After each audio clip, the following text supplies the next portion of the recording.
Ever wonder who's the most evil villain in the legion of villains that we have met and killed in World of Warcraft? Well, there's quite a number of them, and some of them are badass to the core, and others, well, others are addicted to trying to sell you their homemade lemonade. In today's video, however, we will shine a spotlight on 5 of the many villains in World of Warcraft, 5 of the many that have proven that their lust for power knows no bounds, and 5 of the many who have stained history by their actions. Number 5, AZSHARA. Queen AZSHARA was the beloved queen of the Night Elves who turned a blind eye to the slaughtering of her people during the War of the Ancients, since she saw it as necessary in order to purge Azeroth of the unworthy. Her people, however, loved her so much so that they believed that AZSHARA was being held hostage by the demons, since they would never think of AZSHARA actually betraying them. In actuality, however, there was only one thing that she cared about: Sargeras. She became mesmerized and enchanted by the promise of the fiery god who had the power to obliterate worlds. AZSHARA could care less for her people, for what truly was on her mind was obtaining more power through Sargeras. The queen even believed that she would become the consort and wife to Sargeras. That was how enchanted she was towards the fiery god, and that was the power that she craved. However, it wasn't a completely batshit insane idea, since Manaroth himself stated that Sargeras would have had plans for AZSHARA, assuming that he could arrive on Azeroth and assuming that the Burning Legion would be able to conquer Azeroth. And Manaroth also stated that AZSHARA was a force so powerful that only one of Archimonde's rank or higher would be able to defeat her. So who knows what could have happened between them. When the portal connecting the Legion to Azeroth is eventually closed and the lands adjacent to the area become ravaged, AZSHARA and her Highborn are swallowed up by the sea, but instead of drowning, they are transformed by the old gods, turning them into Naga. Far below the sea, at some place and within some area, AZSHARA and her Naga create a capital which they call Nazjatar, and with patience and time on her side, AZSHARA believes that one day, her empire will become large and strong enough to once again eclipse the Horde and the Alliance. Number 4, XAVIUS. Now, long ago, before XAVIUS became a fat overweight blob, he was the highborn counselor to Queen AZSHARA and the one who pretty much got the ball rolling during the War of the Ancients. He was also the one who presented the idea of bringing the Legion to Azeroth in order to cleanse the world and make it perfect for Queen AZSHARA.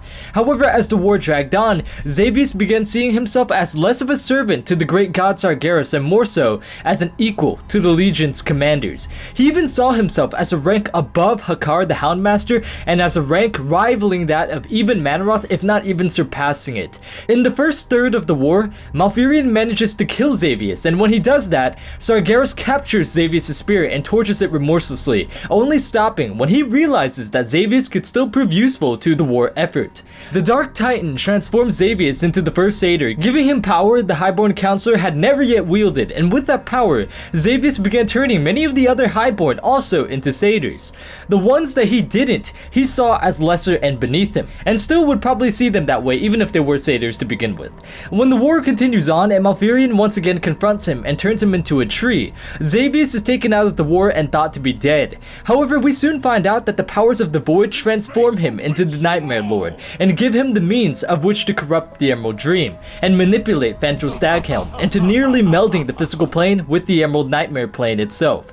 This got so bad to the point of where the Nightmare threatened to nearly consume everything in existence, but thankfully, his plan was stopped once again by the power luster cockblocker Malfurion, and XAVIUS is once again defeated.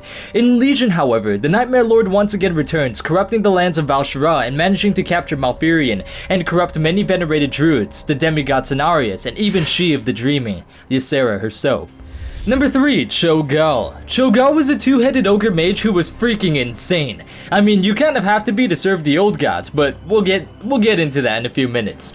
CHO'GALL was born in Highmaul, the best raid in World of Warcraft, and he lived a rich life since most two-headed ogres were seen as a good omen, since therefore they were treated highly and respectfully. CHO'GALL was also an incredibly gifted sorcerer, but also had a noticeable craving for power and knowledge, which caused him to make many enemies within the capital and within the ruling elite of Highmaul.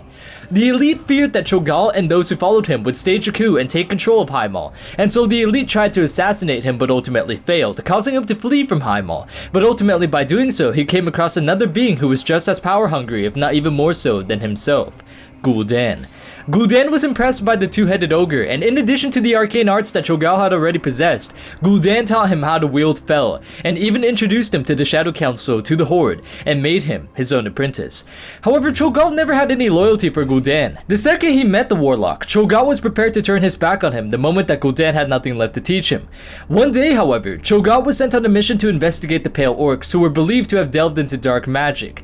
CHO'GALL confronted the Orcs and was ready to slaughter them all, but what CHO'GALL found instead was more power. It was through the Pale Orcs that CHO'GALL discovered the Void and the Hour of Twilight, and it was through his connection with the Horde that CHO'GALL sought to bring about the nearing of the Hour of Twilight, by promising the Pale Orcs that the Horde would bring about that doomsday prophecy through to fruition. Thus, the Pale Orcs joined the Horde, naming themselves as the Twilight's Hammer, and in time, CHO'GALL would be named their chieftain. Also in time, he would pledge himself to the cause of the old gods, and CHO'GALL would also be responsible in aiding the creation of the first Death Knights and also in the creation of the Twilight Canticle, a book revered by the Twilight's Hammer, and a book which was formed from the torn flesh and severed flesh of Twilight's Hammer cultists.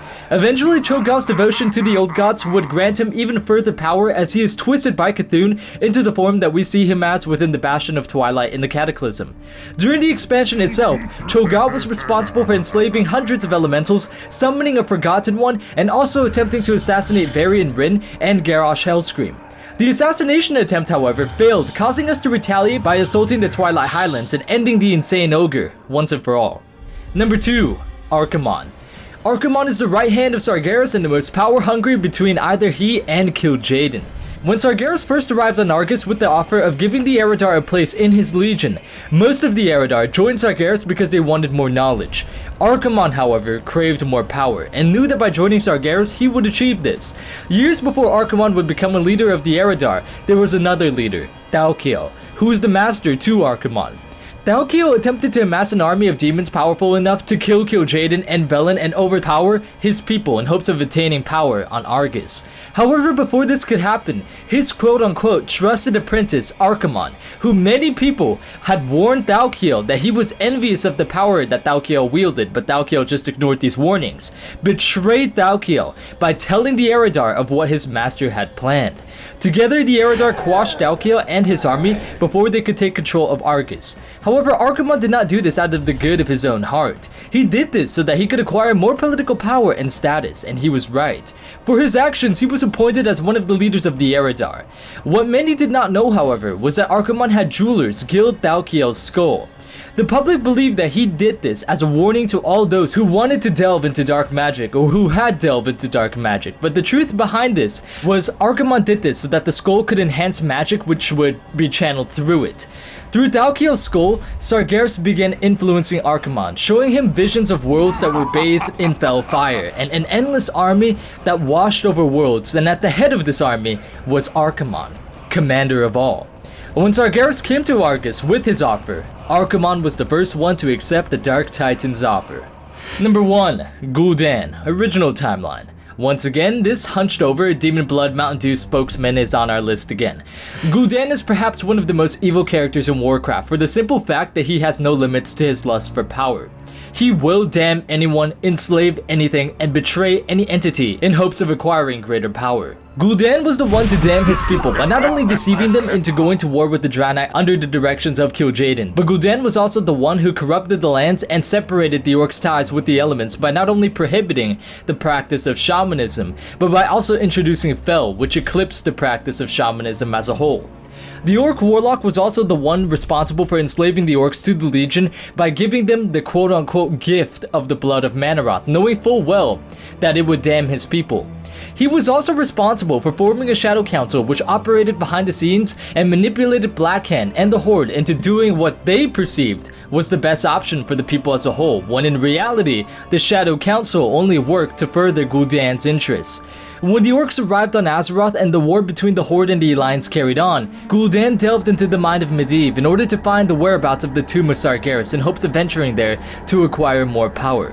Medivh, however, was killed in the middle of GUL'DAN's spell, thus throwing him into a coma.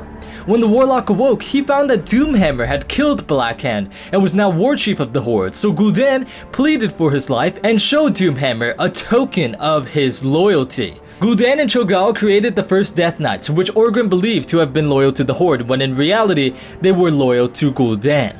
loyalty and Gul'dan, they don't mix together in the same sentence. So Doomhammer, he had a gut feeling when he spared Gul'dan that he might one day come to regret this, and he was right. Gul'dan is not to be trusted.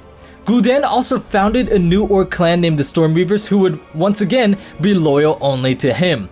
Near the end of the Second War, Doomhammer would lay siege to Lordaeron, but this would ultimately lead to the Horde's undoing since Gul'dan had betrayed the Horde once again and had taken the Twilight's Hammer clan and the Stormreavers to find the Tomb of Sargeras, thus lessening much of Doomhammer's troops. Also, by forsaking the Horde and betraying Doomhammer and infiltrating the Tomb of Sargeras, Gul'dan not only betrays the Horde as an entirety, but he also betrays Kil'jaeden and Sargeras himself, who is infuriated by the Orc's actions. Upon entering the tomb, Gul'dan began his search for knowledge and power within it, hoping to acquire the legendary artifact of the Eye of Sargeras, but by betraying Kil'jaeden and Sargeras, Gul'dan had written himself into a grave. Dark entities within the tomb tore him limb from limb, putting an end to the warlock who desired so much power that he even had the audacity to betray not only his people, Doomhammer, and his followers, but to also betray those infinitely his greater. That draws an end to today's video, ladies and gents. If you did enjoy the video, make sure you hit the notification bell next to the sub button so you can stay caught up with the channel. And once again guys, thank you so much for watching, and until next time, I will see you all later.